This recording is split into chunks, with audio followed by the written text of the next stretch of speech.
Hello प्यारे बच्चों, हम लोग न्यूमेरिकल का सीरीज देख रहे थे। अभ्यास के प्रश्न आज हम देखेंगे क्वेश्चन नंबर 11। क्वेश्चन है, ऊन से रगड़े जाने पर कोई पॉलीथीन का टुकड़ा 3 गुणे 10 की घाते -7 कूलाम से के ऋणावेश से आवेशित पाया गया। स्थानांतरित इलेक्ट्रॉनों की संख्या आकलित कीजिए।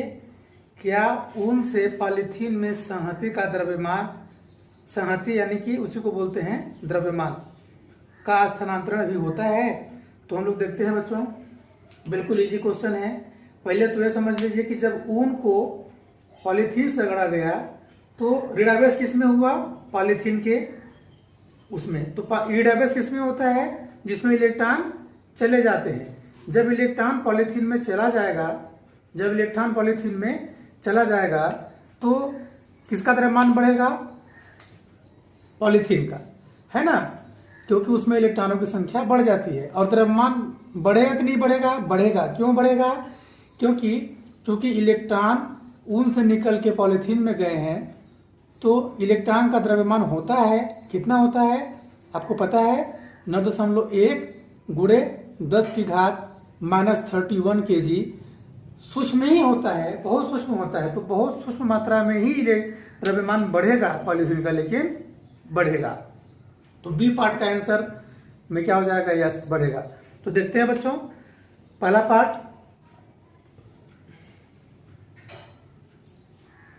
क्वेश्चन नंबर 11 का ए पार्ट। किससे रब किया गया? ऊन को पॉलीथीन से। ठीक है, तो पहला नंबर हमने देख लिया। पॉलीथीन में जो इलेक्ट्रॉन दिखता है तो लिख लेंगे, पॉलीथीन में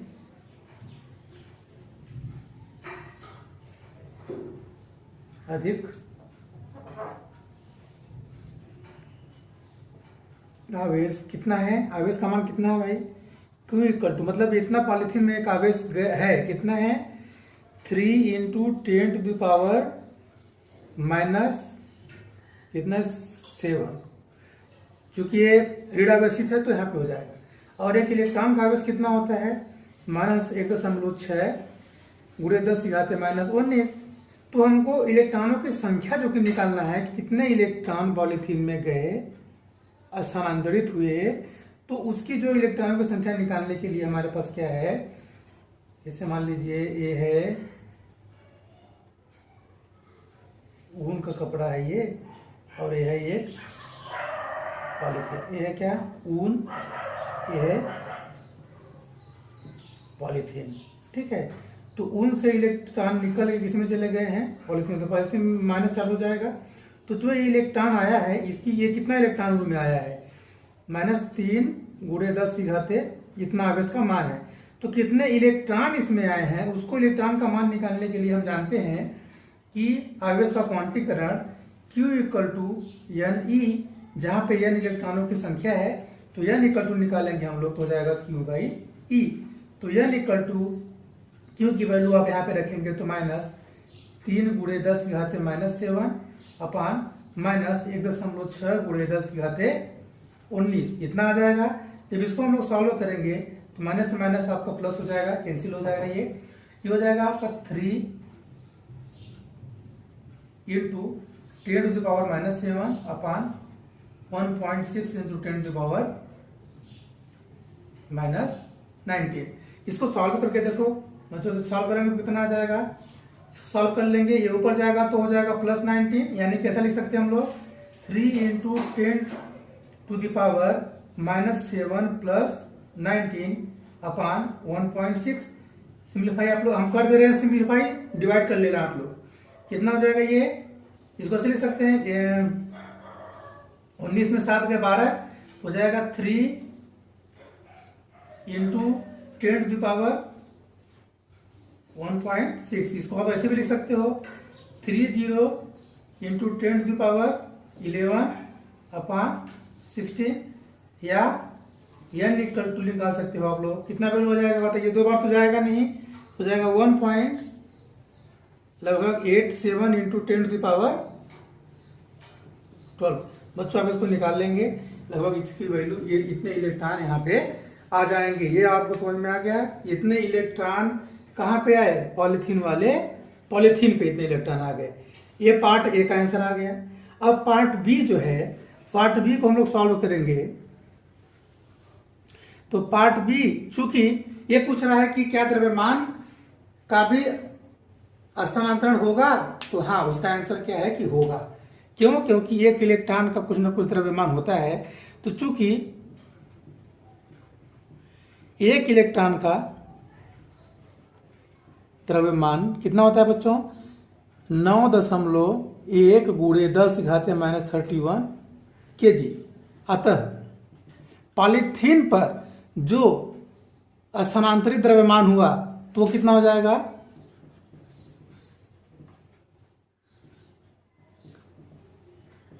स्थानांतरित संहति या संहति को भी बोलते हैं बच्चों द्रव्यमान। कितना हो जाएगा द्रव्यमान बताइए भाई? जितने इलेक्ट्रॉन उसमें ट्रांसफर हुए उतने में हम एक इलेक्ट्रॉन का द्रव्यमान कितना होता है उतना गुणा कर देंगे तो कुल द्रव्यमान आ जाएगा। तो कुल कितने इलेक्ट्रॉन उसमें ट्रांसफर हुए हैं? ट्रांसफर हुआ है कितना? इतना। और एक इलेक्ट्रॉन का द्रव्यमान कितना होता है? 9.1। तो हम लिख देंगे 9.1 गुणे 10⁻³ इंटू 1.87 इंटू 10⁻12। तो इसको हम लोग सॉल्व कर लेंगे तो द्रव्यमान आपका आ जाएगा केजी में। कितना आ जाएगा बच्चों? इसको सॉल्व कर लेंगे आप लोग। इसका मल्टीप्लिकेशन इसमें करिए तो लगभग मैं वैल्यू लिख दे रहा हूं 1.706 इंटू 10⁻18 किलोग्राम आपकी वैल्यू आएगी। इसको आप सॉल्व कर लेंगे। ठीक है बच्चों, ये हो गया आपका 11th का पूरा कॉन्सेप्ट। आपको क्लियर आ गया है कि क्या कॉन्सेप्ट है, क्या कह रहा है ये? ठीक है, ठीक है बच्चों। अगला क्वेश्चन देखते हैं हम लोग। आप क्वेश्चन नंबर 12 देखते हैं। क्वेश्चन नंबर 12 देखिए, फर्स्ट पार्ट है, दो पार्टों में प्रश्न है। पहला पार्ट है, दो विद्युत रोधी आवेशित तांबे के गोलों ए तथा बी के केंद्रों के बीच की दूरी 50 सेंटीमीटर है। यदि दोनों गोलों पर पृथक पृथक आवेश 6.5 गुणे 10⁻⁻7 है तो इनमें पारस्परिक स्थिर विद्युत प्रतिकर्षण बल कितना है, ये ज्ञात करना है। गोलों के बीच की दूरी की तुलना में गोले ए और बी की त्रिज्याएं नगण्य, मतलब गोले बहुत छोटे छोटे हैं। गोले क्या है? बहुत छोटे छोटे हैं। तो इसको हम लोग देखते हैं। बी पार्ट में क्या दिया है बच्चों? यदि प्रत्येक गोले पर आवेश की मात्रा 2 गुनी पहले पहला पार्ट निकालते हैं फिर दूसरा। दो गोले हैं, एक गोला ये है, एक गोला ये है। मान लेते हैं गोला ए है और ये गोला बी है। इनके बीच की डिस्टेंस कितनी है? 50 सेंटीमीटर, या इसको लिख सकते हैं हम लोग 50 गुणे 10⁻²मीटर। ठीक है ना? आप लोग मीटर में बदल लेंगे इसको, इसके बाद सॉल्व करेंगे। पहले गोले का आवेश मान लेते हैं क्यू ए है। कितना है? दोनों गोलों को चूंकि आवेश बराबर दिया गया है तो 6.5 गुणे 10⁻⁻7 और क्यू भी कितना है? 6.5 गुणे 10⁻⁻7। इतनी इसकी वैल्यू हमको पता है। ठीक है। अब ये चूंकि जो गोले बहुत छोटे छोटे हैं तो इनकी त्रिज्या जो है इसकी लंबाई की तुलना में नगण्य है, इसलिए हम बोल रहे हैं कि गोला बहुत छोटा है। अब देखिए क्या बोला जा रहा है कि निकालना क्या है इसमें। चूंकि ये दोनों में सेम चार्ज है इसलिए प्रतिकर्षण बल कार्य करेगा। तो प्रतिकर्षण बल की वैल्यू हम यहाँ पे देखेंगे, क्योंकि गिवन हमको पता क्या क्या है, आपको पता चल गया। तो हम यहाँ पे डायरेक्ट बल लगाए हैं। क्योंकि फोर्स F इक्वल टू होता है 9 इंटू 10⁹ Q1 Q2। तो हम यहाँ पे मान लेते हैं, माना QA बराबर, मानेंगे नहीं है ही ये, तो यहां लिखेंगे चूंकि QA बराबर QB बराबर Q है, मतलब कि दोनों QA भी Q के बराबर है, QB भी Q के वैसा एक समान है। तो बल हो जाएगा Q इंटू Q अपान R²। जब इसको हम लोग सॉल्व करेंगे तो 9 इंटू 10⁹ Q की वैल्यू कितनी है? 6.5 गुणे 10 की घात माइनस 7, इसको हम लोग स्क्वायर कर सकते हैं क्योंकि एक ही वैल्यू है दोनों की। अपान आर की वैल्यू कितनी है बच्चों, देखिए यहाँ पे 15 इंटू 10⁻², तो इसका स्क्वायर होता है, ये हम लोग इतना इसको रख सकते हैं। कोई दिक्कत है यहाँ तक? कोई दिक्कत नहीं। अब इसको हम आप लोग सॉल्व करेंगे तो कैसे क्या लिखेंगे इसको, 9 इंटू 6.5 इंटू 6.5 इंटू 10⁻9 और 7 दूना 14, यहाँ पे क्या हो जाएगा -14, घात घट जाएगा यहाँ पे। ये हो जाएगा आपका कितना 15 इंटू 10⁻4। इसको आप सॉल्व कर लेंगे, इसका मल्टीप्लिकेशन करेंगे और 9 का मल्टीप्लिकेशन करके इसको आप डिवाइड कर देंगे। डिवाइड करेंगे तो कितना वैल्यू आ जाएगी बच्चों, लगभग आएगा 1 पॉइंट, आप निकाल लेंगे इसको 1.52 इंटू 10⁻², न्यूटन। ये आपकी वैल्यू आ जाएगी। इतना प्रतिकर्षण बल करेगा ये दोनों गोला, क्योंकि दोनों धनावेश है तो दोनों प्रतिकर्षित करेंगे। ये बात समझ में आ गया। ये पार्ट ए था। अब पार्ट बी क्वेश्चन नंबर का ये पूछ रहा है कि चूंकि यदि प्रत्येक गोले पर आवेश की मात्रा 2 गुनी हो। अब यहाँ पे दिया है Q बराबर 2Q दिया है, ठीक है। तब Q बराबर कितना दिया है 2Q, 2 गुना दिया है बच्चों, देखिए 2 गुना दिया है। और क्या बोलना है, उसके बीच की दूरी आधा कर दिया जाए। यानी अगर दूरी मान लेते हैं इनके बीच की दूरी कितनी है, r डैश बराबर मान लेते हैं r/2। यानी कि अब इन आवेशों को क्या कर दिया गया, आवेश को क्या किया गया कि अभी 50 सेंटीमीटर पे रखा गया था ना, अब 25 पे रख दिया जाए सेंटीमीटर पे, यानी कि 50/2 r/2 लिख सकते हैं यहाँ पे r/2। अब देखिए Q का मान कितना है 2Q। अब समझिए बात, आपको समझना है, इसमें कठिनाई बिल्कुल नहीं है। Q बराबर कितना लेना है अपने को, 2Q लेना है। अब तब F की वैल्यू कितनी हो जाएगी देखिएगा, समझिए इसको 10⁻9 इंटू Q की जगह पे क्या रखना है 2Q, और फिर से 2Q रखना है क्योंकि Q1 Q2 दोनों का मान 2Q है। अपान R की वैल्यू कितनी है r/2 का स्क्वायर। ये बात समझ में आ गई। तो 9 इंटू 2Q 4 हो गया, 10⁻9 इंटू इसको लिख सकते हैं क्या हम लोग 4 इंटू Q का स्क्वायर, और नीचे देखिए 2 4, तो ऊपर चला जाएगा 4, नीचे क्या बचेगा केवल r²। इसको और अच्छे से आप लिखेंगे तो वैल्यू, अब Q की वैल्यू पता है बच्चों, R की वैल्यू हमें पता है, तो आप ऐसे लिख सकते हैं क्या 9 इंटू 16, 4 4 16 इंटू Q की वैल्यू कितनी है, Q की वैल्यू कितनी है, Q की वैल्यू तो यही ना है जो पहले से हमको पता है Q है। तो Q का मान कितना था बताइए 6.5 गुणे 10 की घात -7, यही ना है। तो इसको रख दीजिए कितना 6.5 गुणे कितना है 10 की घात -7 का स्क्वायर अपान 15 इंटू आर की वैल्यू कितनी है आर की वैल्यू r/2। तो r कितना था अपने पास, r मतलब डिस्टेंस 50 था, तो हो जाएगा आपका 50 इंटू 10⁻² का स्क्वायर। ठीक उसी प्रकार से आप लगाएंगे। जब इसको हम लोग सॉल्व करेंगे बच्चों तो हो जाएगा F इक्वल टू कितनी वैल्यू आ जाएगी, इसको सॉल्व करिए 9 इंटू 16 इंटू 6.5 इंटू 6.5 इंटू 10⁻14 अपान 50 इंटू 50 इंटू 10⁻4। जब इसको सॉल्व करेंगे आप तो कैसे आ जाएगा, देखिए दशमलव हटाएंगे ऊपर से तो नीचे गुणा करेंगे 0 0 बढ़ जाएगा, और इसका मल्टीप्लिकेशन करके इसको ऊपर ले जाएंगे। कितनी वैल्यू आ जाएगी इसकी, जब सॉल्व करने के बाद लिखेंगे, इसको आप लोग सॉल्व करेंगे, सॉल्व करने के बाद इसकी वैल्यू आएगी 0.243 न्यूटन, 0.243 न्यूटन।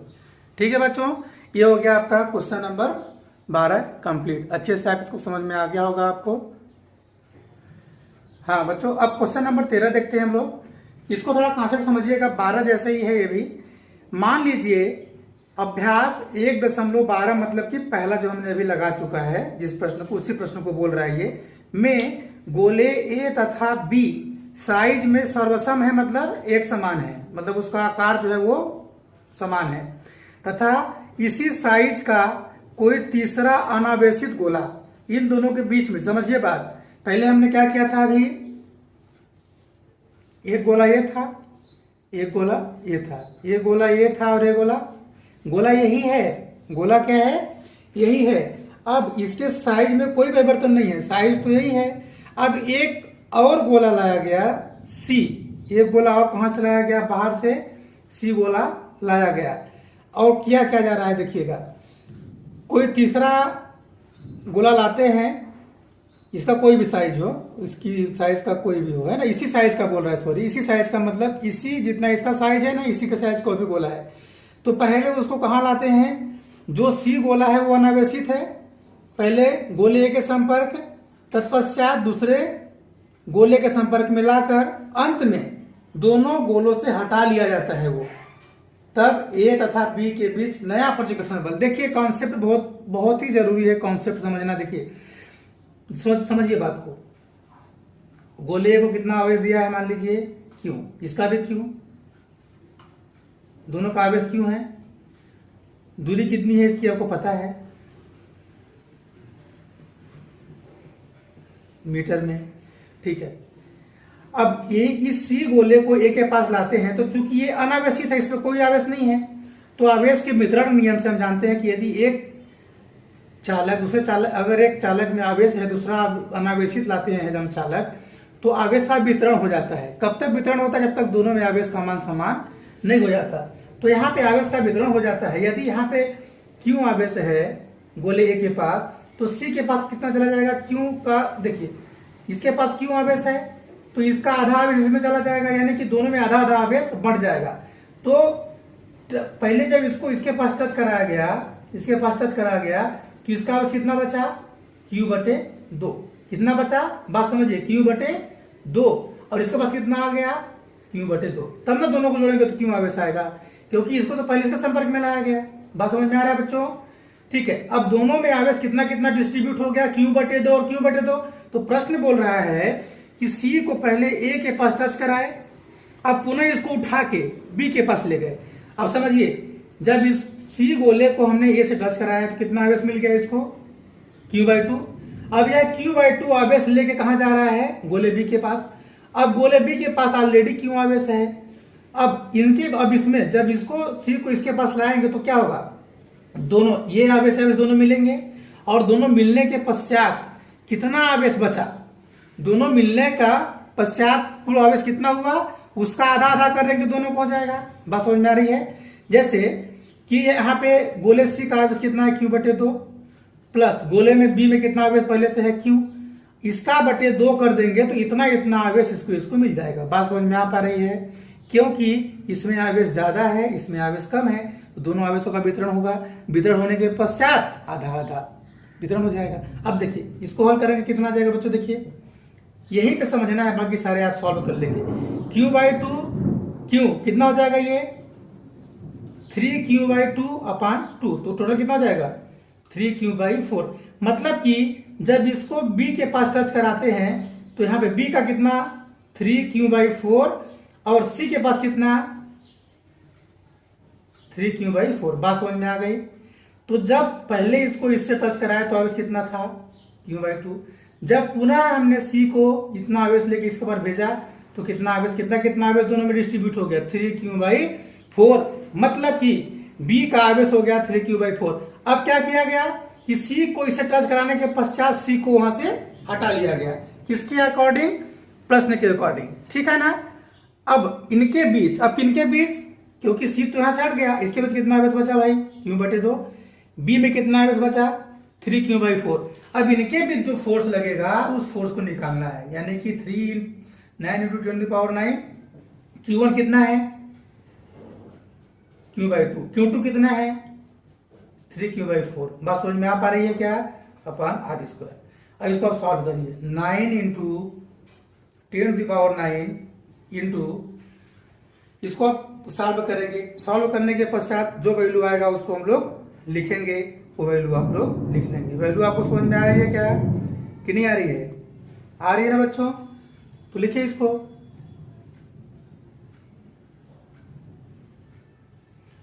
क्यू की वैल्यू कितनी है? क्यू की वैल्यू कितनी थी जो पहले वाला था? कितना?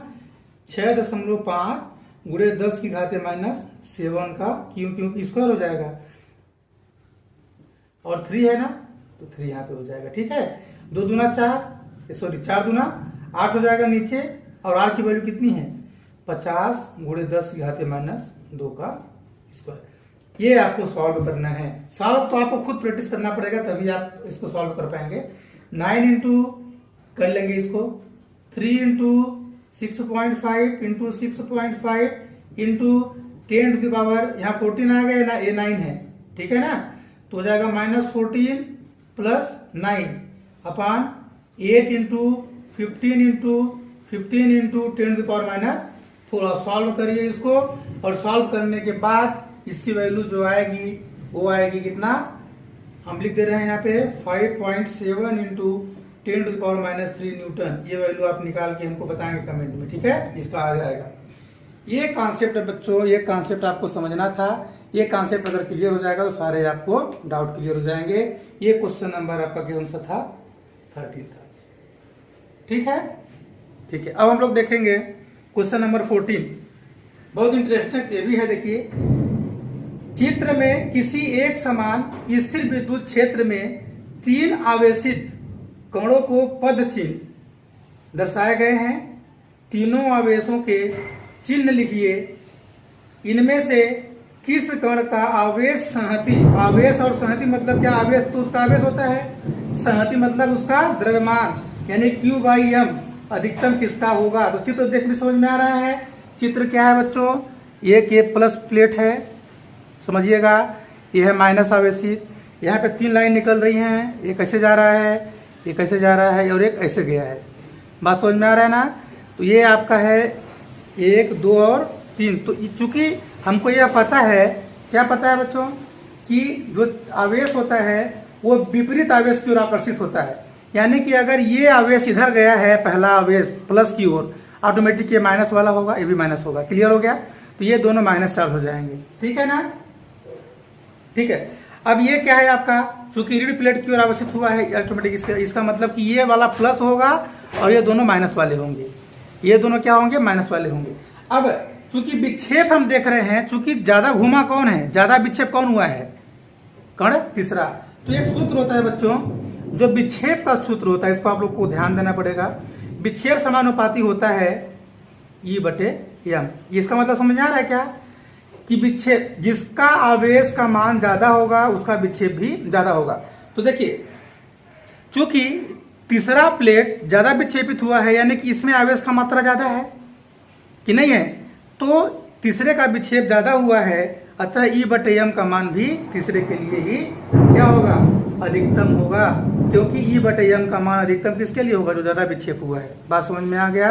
ये है आपका क्वेश्चन नंबर 14 कंप्लीट। नहीं समझ में आएगा कमेंट करेंगे आपको बच्चों। चलिए बच्चों, क्वेश्चन नंबर 15 देखते हैं हम लोग। एक समान विद्युत क्षेत्र E, एक समान विद्युत क्षेत्र E = 3 × 10⁻³ I न्यूटन पर कूलम पर विचार कीजिए। इस क्षेत्र का 10 सेंटीमीटर भुजा के एक वर्ग, बात समझिए, 10 सेंटीमीटर मान लीजिए भुजा ए है, कितना है? 10 सेंटीमीटर या 0.1 मीटर। बात समझ में आ रहा है? इतना एक भुजा है का एक वर्ग है। उस पार्श्व से जिसका तल XY तल के समांतर है, गुजरने वाला फ्लक्स क्या है? इसी वर्ग से, बी नंबर है, इसी वर्ग से गुजरने वाला फ्लक्स कितना है? यदि इसके तल का अभिलंब X अक्ष से कितना कोण बना रहा है? X अक्ष से कितना कोण बना रहा है? थीटा कोण। बात समझिए बच्चों, इसको एक हम डायग्राम बना रहे हैं, उसे समझ में नहीं आएगा आप लोगों को।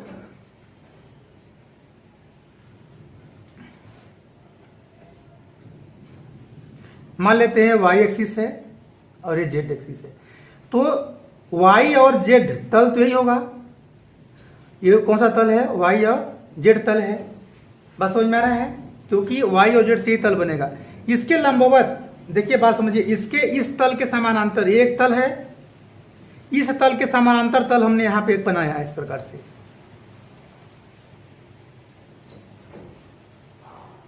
और ये तल ऐसा बनेगा बच्चों कि ये एक वर्ग बने।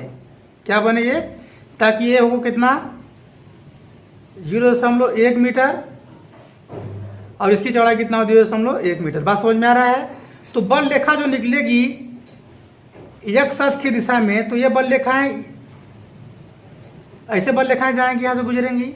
ये ई का मान है, ई की वैल्यू कितनी है 3 × 10⁻3। आई मतलब क्या, एक्स एक्सिस में होता है आई, वाई एक्सिस में होता है जे, जेड एक्सिस में होता है के। तो यह आई जे और के हम लोग ऐसा लेते हैं। तो आई से मतलब एक्स एक्सिस में। तो कुल बल रेखाएं ई हैं और इसका क्षेत्रफल कितना है मान लेते हैं ds। तो ई और ds चूंकि इसके समानांतर तल यही है, इससे पहला नंबर क्या निकालने के लिए बोला है, विद्युत फ्लक्स। तो हम जानते हैं कि विद्युत फ्लक्स फाई इक्वल टू होता है ई ds, होता है कि नहीं होता, ई ds। तो ई ds cos थीटा, चूंकि एक्स वाई तल के समानांतर है, किसी तल का सदिश क्षेत्र किधर होगा, ऊपर की ओर। तो ई और सदिश क्षेत्र के बीच कोणा बना कोण कितना हो जाएगा 0। ई की वैल्यू और ds की वैल्यू बच्चों कैसे निकालेंगे हम लोग, यहां पे निकाल लो।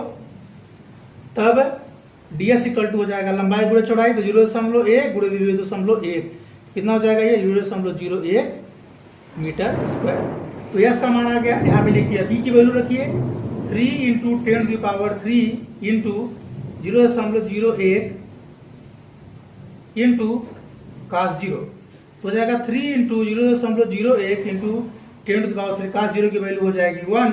ये हो जाएगा आपका 3, कितना हो जाएगा ये 0.03 × 10⁻3। तो इसको लिख सकते हैं हम लोग 3, 1 2 3 और एक 0 इधर बढ़ा देंगे तो हो जाएगा आपका प्लस के फाई की वैल्यू कितनी आ जाएगी, कितना आ जाएगी बच्चों 30 न्यूटन। क्या होता है इसका, मीटर स्क्वायर पर कूलम। ये प्लस का निकल गया पार्ट ए का। पार्ट बी का कॉन्सेप्ट समझिए, पार्ट बी का कॉन्सेप्ट समझिए। पार्ट बी क्या दिया है देखिए, अब ये बोल रहा है इस वर्ग से गुजरने वाला फ्लक्स कितना है यदि इसके तल का विलंब एक्स अक्ष से कितना कोण बना रहा है, मतलब ये जो इसका विलंब है, ये वाला विलंब इसके अविलंब एक्स अक्ष से, ये एक्स अक्ष ये है, इससे कितना कोण बना रहा है ये 60 डिग्री पे। अगर इसको ऐसे घुमा दे इस प्लेट को तो कितना उस पे फ्लक्स जाएगा। तो फ्लक्स का अपन को क्या करना है, यहाँ पे दिया है theta equal to 60 degree, 60 degree दिया है। तब फाई इक्वल टू क्या हो जाएगा फ्लक्स, फाई इक्वल टू आपको पता है ई ds cos थीटा, बस वही वैल्यू रख देनी है आपको। ई की वैल्यू कितनी है 3 × 10⁻3, ds की वैल्यू कितनी आई थी 0.01 इंटू cos 60 की वैल्यू रख दीजिए। तो 3 इंटू मतलब इसकी वैल्यू कितनी आई थी बच्चों 30 आई थी। सॉल्व करने के बाद कितना आया था, यही ना वैल्यू सॉल्व किए थे अपन लोग। तो इसकी वैल्यू कितनी आ गई थी 30 इंटू cos 60 का मान कितना होता है 1/2, कैंसिल हो जाएगा कितना 15 न्यूटन मीटर स्क्वायर पर कूलम। ये हो गया क्वेश्चन नंबर 15। अब चित्र इसलिए बनाया जाता है बच्चों इसमें कि आपको पूरे न्यूमेरिकली जो डायग्राम है वो समझ में आ जाए, इसलिए डायग्रामिकल आपको समझना पड़ेगा। इसलिए आपको ऐसे इसको डायग्राम बना के ही सॉल्व करना है। ठीक है बच्चों, अब हम लोग अगला देखेंगे।